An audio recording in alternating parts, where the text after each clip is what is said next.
नमस्कार, मैं हूं आपके साथ अंकिता पाल और आप सभी का हमर छत्तीसगढ़ में स्वागत है। रुक करते हैं खबरों की तरफ। पूर्व विधानसभा अध्यक्ष धर्मलाल कौशिक ने विधानसभा बजट सत्र 2025 के तहत कृषि विभाग एवं आदिम जाति विभाग में प्रस्तुत बजट पर चर्चा के दौरान कहा कि छत्तीसगढ़ राज्य बनने के बाद में जिस प्रकार से बीजेपी ने एक के बाद में एक उपलब्धि हासिल की है और जिस प्रकार से बीजेपी की सरकार और विभागीय मंत्री रामविचार नेताम के द्वारा जो कार्य किए गए हैं, किसानों को लेकर बजट जो प्रस्तावित हुए हैं उन सभी का समर्थन करता हूं।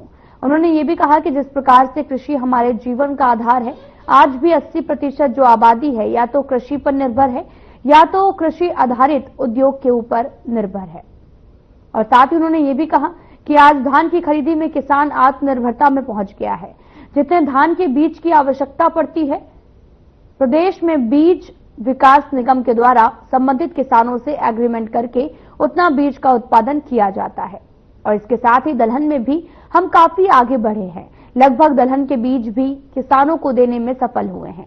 आगे धर्मलाल कौशिक ने आदिम जाति विभाग के उपलब्धियों को बताते हुए कहा कि कृषि के साथ में आदिम जाति विकास विभाग द्वारा अनुसूचित जाति जनजाति के छात्र छात्राओं के लिए हॉस्टल में शुद्ध भोजन, आश्रम और साथ ही शालाएं जो है खोलना, वहां पर उनके रहने की व्यवस्था। इसके साथ ही सरकार के द्वारा ग्रांट अनुदान की राशि में लगातार वृद्धि की जा रही है और साथ ही छात्रों के लिए प्रतियोगी परीक्षाओं के लिए यूपीएससी, पीएससी कोचिंग की व्यवस्था की गई है। और साथ ही अनुसूचित जाति एवं जनजाति के लिए जो बजट को प्रावधान रखे हैं उससे निश्चित रूप से उनके जीवन में परिवर्तन दिखाई देगा।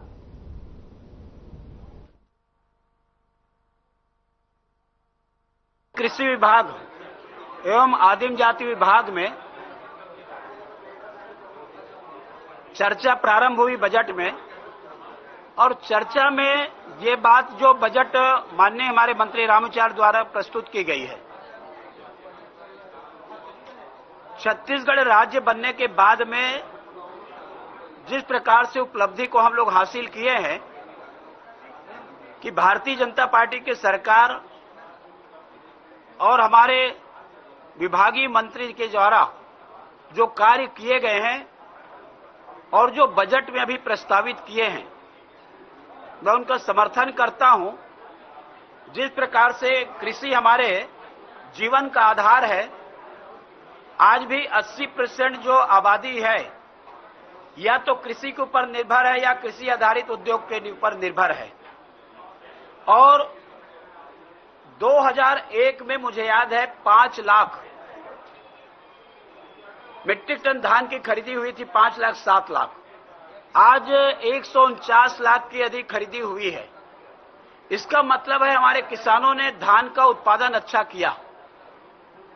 तो धान का उत्पादन अच्छा किया तो हमारे मंत्री जी के द्वारा कृषि विभाग में जो कार्य किए गए, जिसमें स्प्रिंकलर देने का काम, ड्रिप इरिगेशन का काम, सब्सिडी में ट्रैक्टर देने का काम, जो उपकरण है कृषि से संबंधित वो देने का काम, ऐसे बहुत सारे शाकंभरी योजना लाना और उसके साथ में पंप के लिए जो सब्सिडी दिए गए 75% शाकंभरी में, हमारे जो लघु सीमांत कृषकों को, हमारे जो किसान समृद्धि योजना के अंतर्गत में हमारे अनुसूचित जाति जनजाति के किसान को 43,000 रुपए का अनुदान और साथ ही हमारे छोटे किसान को 35,000 का अनुदान, सामान्य किसान को 25,000 का अनुदान। आज धान के बीज में प्रदेश हमारे आत्मनिर्भरता में पहुंच गई है। जितना धान के बीज की आवश्यकता पड़ती है, प्रदेश में हमारे बीज विकास निगम के द्वारा संबंधित किसानों से एग्रीमेंट करके उतना बीज का उत्पादन हम करते हैं। दलहन और दलहन में हम काफी आगे बढ़े हैं और लगभग दलहन में भी बीज हम यहां पर किसानों को देने में सफल हो रहे हैं। कुछ बीज बाहर से मंगाने की आवश्यकता है। तिलहन में अभी हम अन्य प्रदेशों के ऊपर में निर्भर हैं। जितनी बीज किसानों को हमारी लगती है उसमें हम उतना में अभी नहीं पहुंचे हैं। और उसके साथ में माननीय प्रधानमंत्री जी के द्वारा जो 2022 में मिलेट योजना प्रारंभ की गई, जिसके अंतर्गत कोदो, कुटकी, रागी, एक समय कहा जाता था गरीबों का भोजन है, लेकिन आज कोदो और कुटकी और रागी के समर्थन मूल्य जो घोषित किया गया, इससे हमारे किसानों के उत्पादन में वृद्धि हुई है। आपको गांव के चौपाटी से लेकर के आपको 5 सितारा होटल में भी अब ये मिलेट्स का आपको डिश खाने को मिलेगा। माननीय प्रधानमंत्री जी के द्वारा जिस प्रकार से उसको प्रमोट किया गया है, तो उससे किसानों के आय में हमारी लगातार वृद्धि हो रही है और बहुत ही अच्छा बजट कृषि के ऊपर में हमारे मंत्री जी के द्वारा प्रस्तुत किया गया है। ऐसे ही हमारे जो आदिम जाति विकास विभाग के द्वारा जो हमारे अनुसूचित जाति जनजाति के छात्र छात्राएं हैं, उनके लिए हॉस्टल में सुंदर भोजन की व्यवस्था, आश्रम शालाएं खोलना, वहां पर उनकी रहने की व्यवस्था, शिक्षा की व्यवस्था और इसके साथ में उनके लिए सरकार के द्वारा जो ग्रांट राशि है लगातार अनुदान की बढ़ाई जा रही है, छात्रवृत्ति को लगातार बढ़ाई जा रही है। इसके साथ में विशेष छात्रों के लिए कोचिंग की योजना, दिल्ली में भी कोचिंग हमारे खोले गए हैं, वहां आवासीय हमारे खोले गए हैं कि यहां से सेलेक्ट होकर के दिल्ली जाना, वहां पर चाहे वो आईएएस की तैयारी हो, आईपीएस की तैयारी हो, आईआरएस की तैयारी हो, आईएफएस की तैयारी हो। प्रश्न में 16 नंबर था मेरा, लेकिन मंत्री जी ने जो लिखित जवाब दिया, सहकारिता विभाग का है ये, फर्जी ऋण वितरण, उसके साथ में खाता का 2 साल के लिए खाता बंद होना, कालातीत होना, किसानों को ऋण वितरण एवं धान की राशि भुगतान में गंभीर अनियमितता, ये सारे प्रश्न मैंने लगाया था। और उसमें जो कालातीत हुआ है, सरगुजा संभाग में कितने ऐसे समिति और बैंक में जो कालातीत हुए खाता 2 साल में, तो मंत्री जी ने जवाब दिया है 9,816 2 साल से कालातीत है, मतलब लेन देन उसमें नहीं हो रहा है, क्योंकि एक आईडी पर बहुत सारा खाता खोले गए और उसके बाद में ये बंद हो गए। इसमें खाते से फर्जी आहरण, बैंक शाखा कुसमी शंकर ऋण से संबंधित समिति जमड़ी, बैंक द्वारा संबंधित कर्मचारी श्री अशोक सोनी तत्कालीन शाखा प्रबंधक एवं श्री जगदीश प्रसाद तत्कालीन सहायक लेखापाल को निलंबित किया गया, विभागीय जांच जारी है। एक और आपको बता देता हूं, फर्जी ऋण वितरण, संबंधित कर्मचारियों श्री शंकर राम भगत तत्कालीन प्रभारी शाखा प्रबंधक, श्री राजेश पाल तत्कालीन लिपिक, विजय वीके तत्कालीन समिति प्रबंधक, श्री पंकज विश्वास कंप्यूटर ऑपरेटर के विरुद्ध थाना रामानुजगंज में अपराध दर्ज किया गया है। बैंक द्वारा संबंधित कर्मचारी शंकर राम भगत और राजेश पाल एवं विजय विके की सेवाएं समाप्त कर दी गई है। इसमें जिस प्रकार से लगभग 100 करोड़ का मामला है और 100 करोड़ के मामले में इसमें मुख्य रूप से ऐसे लोगों को ऋण दिया गया जो पात्र नहीं थे और उसके बाद में बैंक के कर्मचारियों के खिलाफ में एफआईआर दर्ज हुए हैं। गौपालन का एक बता देता हूं, गौपालन ऋण वितरण में अनियमितता, यह है भैया थान का। इसमें है संबंधित कर्मचारी श्री अजीत सिंह तत्कालीन प्रभारी शाखा प्रबंधक को निलंबित किया, थाना झिलमिली में अजीत सिंह तत्काल प्रभारी शाखा प्रबंधक, श्रीमती साधना कुशवाहा समिति प्रबंधक एवं मन्नू लाल समिति कर्मचारी के विरुद्ध में एफआईआर दर्ज किया गया। मतलब सब बातों को मंत्री जी ने स्वीकार किया है। 100 करोड़ का मामला मुख्य रूप से यह है कि इनके ऊपर तो कार्रवाई आपने किया, लेकिन वो पैसा वापस आया क्या? और जिनको आपने ट्रांजैक्शन किया, ऐसे लोगों के खिलाफ में कार्रवाई हुई नहीं है। इसको आगे चल करके फिर लगाएंगे। तो ये बड़ा मामला है, लगभग 100 करोड़ का मामला है और मंत्री जी ने बाकी चीजों को लिखित जवाब में उन्होंने स्वीकार किया है। 16 नंबर का प्रश्न है, इसलिए मुझे लगा कि आपको बताना आवश्यक है और इसमें आगे भी बड़ी कार्रवाई होनी चाहिए। जांच जारी है, प्रतीक्षा करेंगे कब तक जांच पूरी होगी और जांच होने के उपरांत में फिर इस पर आगे इसमें विधानसभा में बातचीत करेंगे। तैयारी हो, आईआरएस की तैयारी हो, आईएफएस की तैयारी हो, इसके साथ में पीएससी की तैयारी के लिए उनके कोचिंग कराना, कि जिससे हमारे अनुसूचित जाति जनजाति के छात्राओं का जीवन में परिवर्तन आ सके। ऐसे हमारे जो नक्सल प्रभावित क्षेत्र हैं, वहां के बच्चों को सरकार के द्वारा प्रयास स्कूल और अन्य स्कूल में ला करके पढ़ाना और अपने पैरों पे खड़ा करना, उनको अधिकारी बनाना, वहां तक कि उनकी पढ़ाई लिखाई की व्यवस्था करना, ये महत्वपूर्ण कार्य हमारी सरकार के द्वारा की गई है। इसके साथ ही साथ में मैं कहना चाहूंगा कि शहीद वीर नारायण जी 26 करोड़ रुपए की योजना से उनके नाम से स्मारक और संग्रहालय बनाने का जो बजट में प्रावधान किया गया है, इससे निश्चित रूप से हमारे जनजाति समाज के हमारे गौरवशाली इतिहास है, उनका गाथा है।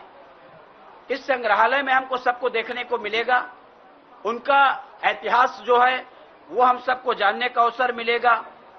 और इसके साथ ही साथ में हमारे जो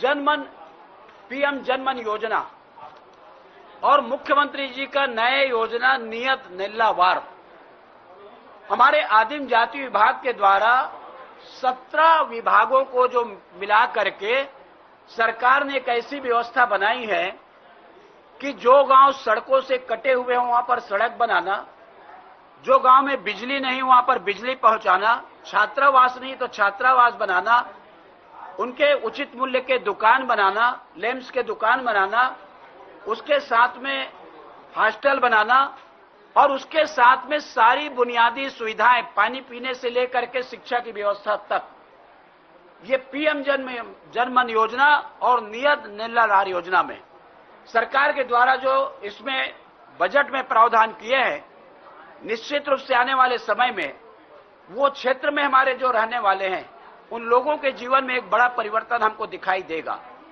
भारतीय जनता पार्टी सरकार के द्वारा समय समय पर जो योजना बनाई गई है हमारे आदिम जाति विभाग में और जो योजना लागू की गई है, उस योजना के अंतर्गत में आप देखें कि शहीद वीर नारायण पुरस्कार दिए जाते हैं। हमारे डॉक्टर भंवर सिंह पोर्ते के नाम से पुरस्कार की योजना की गई है, गुरु घासीदास जी के नाम से पुरस्कार की योजना की गई है, अल्पसंख्यक उसमें हमारे जो उनके पुरस्कार की योजना की गई है। तो खास करके अनुसूचित जाति है, जनजाति है, हमारे अल्पसंख्यक वर्ग है और पिछड़े वर्ग है, उनके हितों में हम अच्छा काम कैसे कर सकें, उसके लिए इस विभाग के द्वारा हमारे वरिष्ठ मंत्री रामविचार नेताम के द्वारा जो आज बजट की प्रस्तुति की गई है, मैं उनको बधाई देना चाहता हूं कि उनके उत्थान के लिए, उनके शिक्षा के लिए, उनके सामाजिक, आर्थिक, राजनीतिक, शैक्षणिक उत्थान के लिए आपने जो काम किया है, मैं उनके लिए बहुत बहुत बधाई देता हूं। और बहुत ही अच्छा बजट जो प्रस्तुत किए, उनके जीवन में हमको एक परिवर्तन देखने को मिलेगा।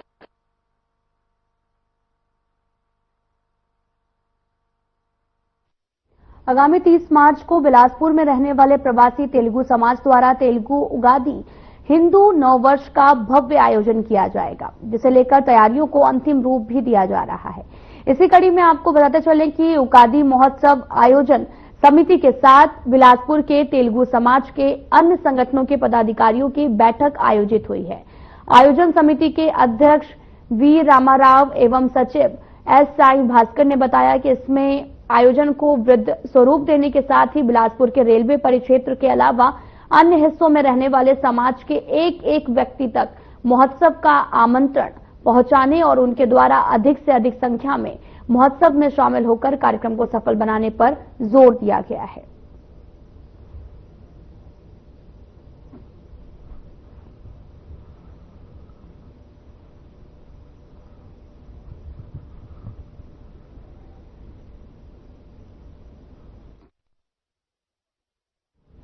जिले में चलाए जा रहे माओवादी विरोधी अभियान के तहत थाना उसूर केंद्रीय रिजर्व पुलिस फोर्स 229 वाहिनी कोबरा 2001, 2005 एवं आपको बताते चलें कि माफ कीजिएगा कोबरा 201, 205, 206 का संयुक्त टीम नीला काकेर और कमलापुर की ओर से अभियान निकाला गया और अभियान एवं सर्च कार्रवाई के दौरान मारूड़ बाका के जंगल में 5 संदिग्धों को जो है प्रतिबंधित माओवादी संगठन के प्रचार प्रसार सामग्री, पंपलेट एवं बैटरी के साथ पकड़ा गया है। पकड़े गए व्यक्तियों में एक पर 1 लाख रुपए का इनाम भी घोषित है।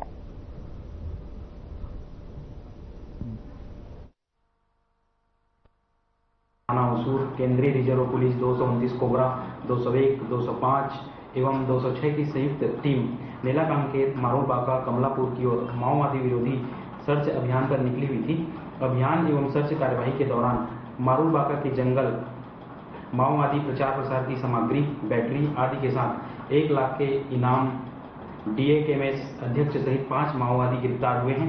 पकड़े गए माओवादियों के विरुद्ध थाना उसूर में वैधानिक कार्यवाही उपरांत न्यायिक रिमांड पर माननीय न्यायालय में पेश किया गया।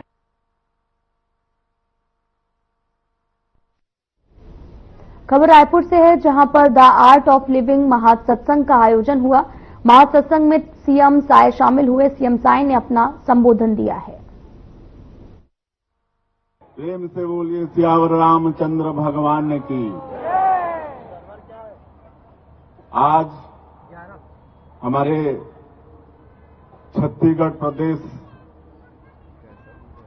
के लिए बड़ा सौभाग्य का विषय है कि 7-8 वर्षों के पश्चात माता कौशल्या का ये मैके और प्रभु श्री राम का ननिहाल छत्तीसगढ़ की पावन धरती में पूज्य गुरुदेव श्री श्री रविशंकर जी महाराज का चरण रज यहां पर पड़ा है। हम सब लोगों का सौभाग्य है।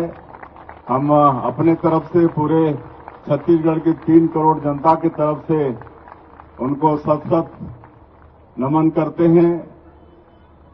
छत्तीसगढ़ की धरती में उनका स्वागत करते हैं, अभिनंदन करते हैं।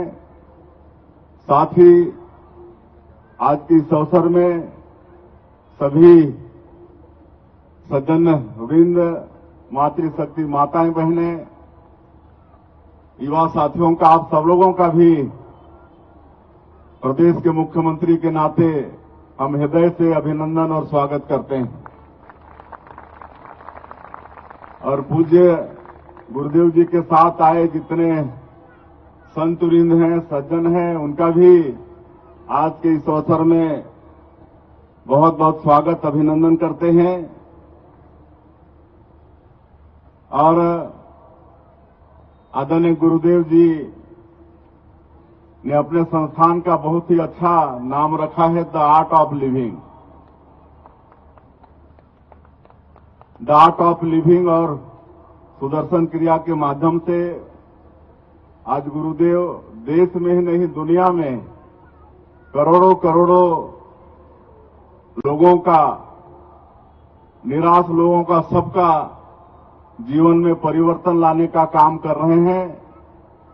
इतना बड़ा उपकार मानवता कभी भी भूल नहीं पाएगा, हमेशा मानवता उनका ऋणी रहेगा। एक समय ऐसा भी आया था कि ध्यान और मेडिटेशन ये सब थोड़ा छिप से जा रहे थे, लेकिन आदरणीय गुरुदेव जी ने आर्ट ऑफ लिविंग और सुदर्शन क्रिया के माध्यम से पुनः ध्यान और ये मेडिटेशन को बहुत मजबूती दिया है। और हम लोगों का सौभाग्य है कि आज छत्तीसगढ़ सरकार और आर्ट ऑफ लिविंग के मध्य कई कामों के लिए MOU हुआ है। अभी गुरुदेव जी के समक्ष उन्होंने आशीर्वाद दिया है और MOU हुआ है। हमारा ये छत्तीसगढ़ धन्य होगा कि आर्ट ऑफ लिविंग और गुरुजी के आशीर्वाद के कारण हमारे छत्तीसगढ़ में गांव के विकास, जल संरक्षण, कृषि, महिला सशक्तिकरण, शिक्षा, नशा मुक्ति, स्वच्छता और आजीविका सृजन जैसे महत्वपूर्ण क्षेत्र में आने वाले समय में काम होगा। आज गुरुदेव जी यहां नया रायपुर में ये आश्रम के लिए जगह भी देख चुके हैं, उनको पसंद भी आया है।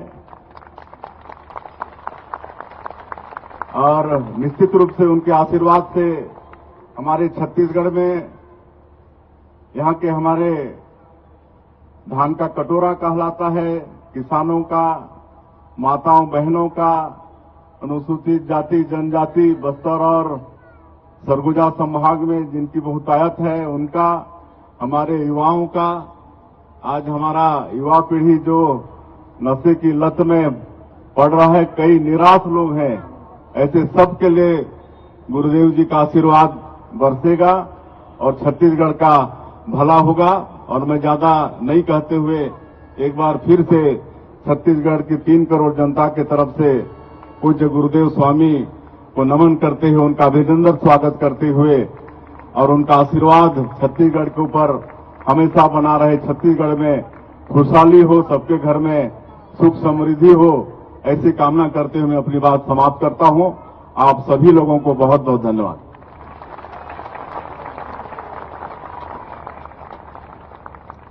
आदरणीय मुख्यमंत्री जी ने बहुत महत्वपूर्ण बात कही कि हमारी पीढ़ी परम पूज्य गुरुदेव के उपकार, मानवता के कल्याण के लिए जो उन्होंने किया है उसे कभी नहीं भूल पाई।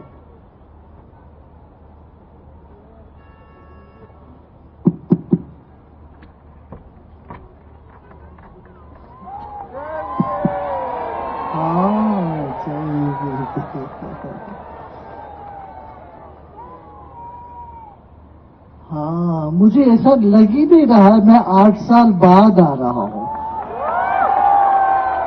क्योंकि आप तो आते रहते।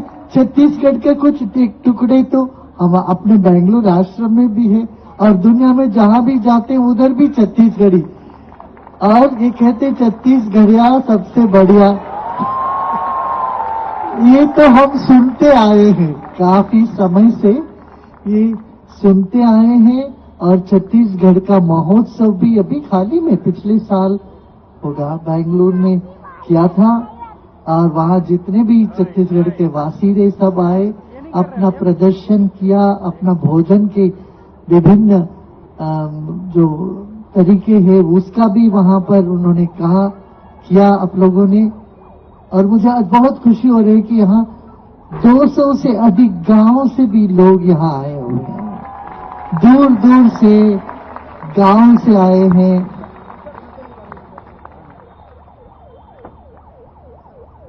हमारे जो स्वागत करते वक्त उन्होंने बता दिया, एक तरफ हमारे तरफ एक तरफ सोमनाथ जी है, दूसरी तरफ विष्णुदेव जी बैठे। जहाँ विष्णुदेव जी इतना प्रगतिशील विचार के हैं, मैं थोड़ी देर उनके साथ अभी इससे यहाँ आने से पहले बैठे तो उनके दिल में इतनी आशा है, इतनी दर्द है, लोगों के लिए कुछ करना है। खासतौर से वनवासी क्षेत्र के लोगों में जो प्रगति देश में होना चाहिए, नक्सलवाद जो समाप्त होना है इस प्रदेश से, ये हम सब चाहते हैं। देखिए पहले से अब कितना बड़ा फर्क आया है, बहुत एक परिवर्तन तो हुआ है। हमने कहा जो नक्सल क्षेत्र में है युवा, वो तो हमारे अपने ही है, कोई पराया नहीं है। पर उनके दिल में ये दर्द है कि उनका कुछ सपने हैं, सपने संजो के बैठे, कुछ सिद्धांत लेके बैठे हैं, सबका विकास होना चाहिए उनके मन में तो है ही, इसीलिए अपना जीवन दावे में लगा के वो नक्सलवाद में गए। मैं उन सब युवाओं को इसी मंच से आह्वान करता हूं, भाई आप आ जाओ, हम सब मिल करके छत्तीसगढ़ को ऐसा चमकाएंगे, भारत को ऐसा चमकाएंगे, आपको इस देश में किसी चीज की कमी न हो। गांव गांव में पानी, गांव गांव में बिजली, गांव गांव में शिक्षण, प्रशिक्षण और नौकरी मिले, इस तरह की एक व्यवस्था करने के लिए सरकार सिद्ध है। केंद्र में भी हमारे आदरणीय प्रधानमंत्री जी, उन्होंने भी बहुत इस पर ध्यान देते हैं, गरीबों का उत्थान कैसे हो। और यहाँ राज्य के मंत्री भी, आप भी उसी एक क्षेत्र से आए, वनवासी क्षेत्र से आए, इसलिए आप भी जानते हैं दर्द और क्या चाहिए लोगों को, इसके इस बारे में भी अवगत है। यहाँ कोई अहंकार की बात नहीं रखना चाहिए, वो सब छोड़ दीजिए। मैं व्यक्तिगत रूप से और आर्ट ऑफ लिविंग की संस्था की ओर से मैं आप सब नक्सल के जो युवा है, मैं आप फिलहाल बुलेटिन में इतना ही। नमस्कार।